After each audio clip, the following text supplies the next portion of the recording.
Hello, hello, hello. Magandang araw. Welcome to my channel. Ako nga pala si Mystico Moreno, or in short, Mismo. At dito sa aking channel, we will manifest love and light sa inyong Tagalog love reading ngayon na mismo. Alright, so second half na ng taon, pumasok na si Julina and yan, tignan natin kung ano yung masasagap kong energy from the collective. And let's do the love reading for all Aquariuses. Okay, so hello sa inyong lahat na Aquarius na patuloy na sumusuporta at sumusubaybay sa aking channel. Sana tuloy-tuloy lang po ang suporta. And para mag-grow na ang aking channel. At marami pa akong magawang love readings para sa inyo. Please continue to support by liking this video or commenting below. Ay, lalo na kung mag-resonate ang reading after nyo mapanood until the end. Ayun, sa mga bago, please subscribe na rin po kayo para updated rin kayo sa mga ipopost ko pang love readings. Okay, so bubunot ako ng 8 cards from this tarot deck. That would be the reading for the month of July. Pero bago yun, bubunot muna ako ng isang oracle card from this deck. That would be the overall energy of the reading. Also, valid pa pala yung promo for personal and private love reading for the free personal and private love reading. Nasa video last week for all air signs. Panoorin nyo na lang kung paano kasali. So yun, and just a reminder that this is a collective and general love reading. So take whatever resonates, leave the rest behind. Kapag hindi mag-resonate, ayan, abangan nyo na lang yung masusunod ko pang love reading. Best to book a personal and private love reading dahil mas naka-tune in yun sa energy ninyo. Okay, so I'll get the 7th card. Dahil July ngayon, and the overall energy for the Aquarius ay get into the energy vortex, trust your higher consciousness. Okay, so yes, again, tarot and oracle readings are all about energy, and parang sinasabi dito ni universe is to really get into this positive energy of love. And I think it's a reminder for you kasi ang nafe-feel ko dito is gusto mong mahalin, gusto mong magmahal, pero kapag dumating na yung pagkakataon na yun, binablock mo yung energy. Okay? Ang dami mong mga excuses, ang dami mong mga negative comments na hindi naman din to magiging long term, hindi naman niya ako mamahalin ng totoo, hindi naman puro, alam mo yun, ang daming hindi ganito, hindi ganyan. Kaya naboblock yung energy na sana papunta na or towards yun na yung energy, especially when it comes to love. Okay, so yeah, allow love to enter your life. Kasi pag pinigilan mo siya, una, sayang ang opportunity, lalampas lang siya. Pangalawa, wala talagang papasok kahit gaano pa siya ka gusto na mangyari. Okay? Diba? So, minsan kasi nasa isip lang natin na gusto natin siya. Pero, in action, pag nandyan na, biglang ayaw natin. Diba? So, ano yun? Very, very conflicting yung energies. Diba? So, let's see. Ano yung storya behind this energy? First card. Oops. Knight of Cups. I don't do reverses. So,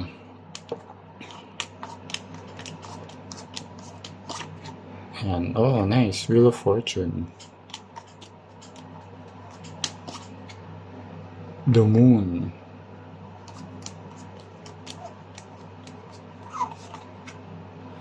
And Two of Swords, yeah. may decision ka na kailangan gawin. Pero very resonating yung circle, Wheel of Fortune, then this circle thing in the energy vortex, and then the moon.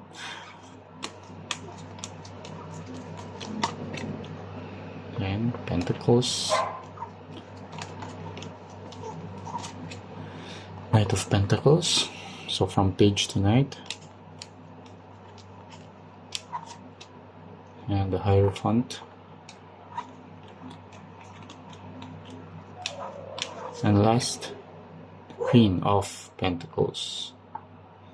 So, sa baba, yeah, for Pentacles, coins, bilog, ulit, okay? So, yeah, and the bottom of the deck is Five of Pentacles. Pentacles na naman, pero, okay, yeah, I can see na you're not aware of, or aware ka pero parang in denial ka. There's this Five of Pentacles energy in your life, meaning there's sadness, there's pain, heartache, and the need for you to get out of this sad or bad feeling.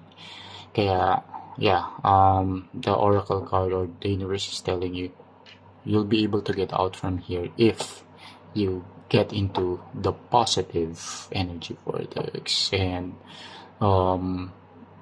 allowing yourself na to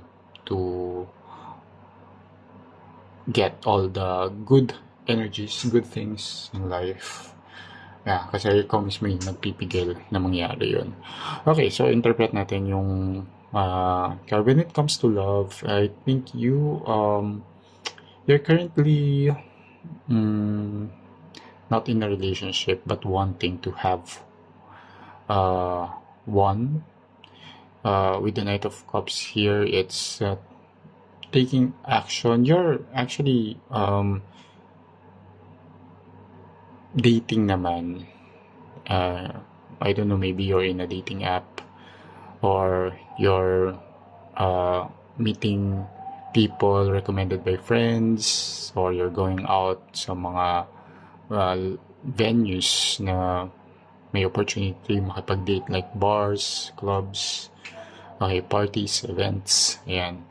However, yun nga, parang hindi ka pa fully into it, just for the sake lang. Parang you keep looking and looking, pero walang success.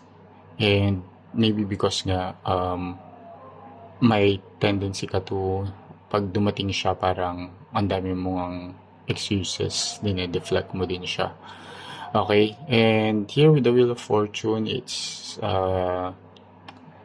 there's something coming into your life, okay, that would bring some good luck when it comes to your love. And pwedeng yung person mismo na to na would love you, or someone or an opportunity that would lead you to meeting this love. Pero may kailangan kang ayusin sa sarili mo. You have to be ready. You have to heal kung kailangan ng healing. Kasi with the Moon cards, there's a lot of secrets here sa end mo. At itong mga secrets na to ang pumipigil din sa'yo to connect with someone. Okay? So, siguro may mga nangyari in the past, may mga secrets ka na feeling mo kapag na-reveal or nalaman ng person mo, iiwan ka rin, or kapag lumabas out in the open, the relationship will go wrong. Pero again, kaya nga kailangan mong pumasok dito sa energy vortex, dito sa positive energy, na dapat maging optimistic ka. Dapat ang hanapin mo na dapat kapag dumating itong tao na to, yes, pag lumabas yung whatever secrets that you have, at hindi ka tinanggap, then hindi siya para sa'yo kasi hindi ka niya kayang tanggapin. If ito yung tao naman na tumanggap sa'yo, dapat hindi ka din mag-isip negatively kasi nga, ito nga yung hinihintay mong tao. Tapos kapag nangyari, ang dami mong doubts pa rin. Okay? And so yan, there's a big decision kapag dumating itong person na to. There's the Two of Swords energy. There's a decision that you really have to make, and hindi siya dapat yung padalos-dalos na decision. Okay? Kasi here, yeah, there's a with the page to Knight of Pentacles, Page of Pentacles, magmamaterialize itong energy na to into a form, into a human being that would express or tell you yung intention niya, which is to love you and to take care of you. Okay, and with this Page of Pentacles to Knight of Pentacles, from initiation, it will be put into action. So once na bigay intention, ipupursu ka nitong person na to. Okay, ipupursu ka niya, and this is the energy of love na parang sinasabi din dito na go, pumasok ka dun sa energy of love na yun. Okay, so and you'll experience this this love on a different paano ko sabihin, parang kung ano yung mga experiences mo before, pag tinry mo pasukin tong energy vortex of love na bago, may kakaibang experience kang mararanasan na totally different, at magbabago din yung isip mo and mga paniniwala mo and perspective mo when it comes to love, as the Hierophant is showing here na parang there will be alignment na with what you want, with your values. There will be alignment with what you've been waiting for, looking for, or manifesting.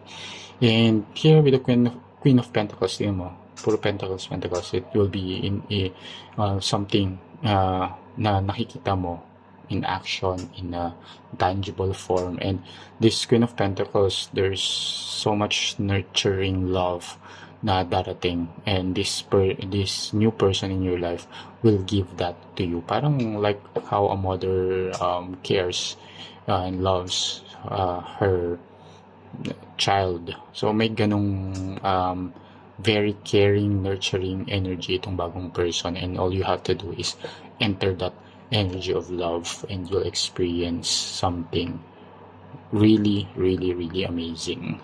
Okay? So, and yun nga, dahil na here, may sadness talaga na ikaw na nafe-feel, hindi mo man tanggapin man or hindi, and dun siya. So, you have to eliminate this sad and painful and unhappy in a sense na, alam mo yun, parang may frustration din na energy. Yan. So, kasi nandito ka sa energy na to, pero pumasok ka dito sa more itong energy, kaya parang love siya. It's color red, which is the color of love. Okay? So, ayun. Huwag mag-alinlangan. Okay? It's a reminder also from the universe na go for it. Take a leap of faith. Okay? So, the decision is yours. Again, sana nakatulong itong reading na to. Always use my reading with discernment. Nasa kamay mo pa rin talaga ang iyong kapalaran, na we all have free will. Diba? Nasa sa atin, ano yung magiging decision mo? Will you stay as a person of maraming secrets and walang mapagsabihan din ito, or will you go for it and have this person in your life who can understand you sa lahat ng secrets mo? Okay? So, sorry. So, yeah, kita-kits na lang sa mga susunod ko pang love reading dito lang sa aking channel. Ako si Mr. Kumulano. In short, mismo. Kita-kits. Ingat.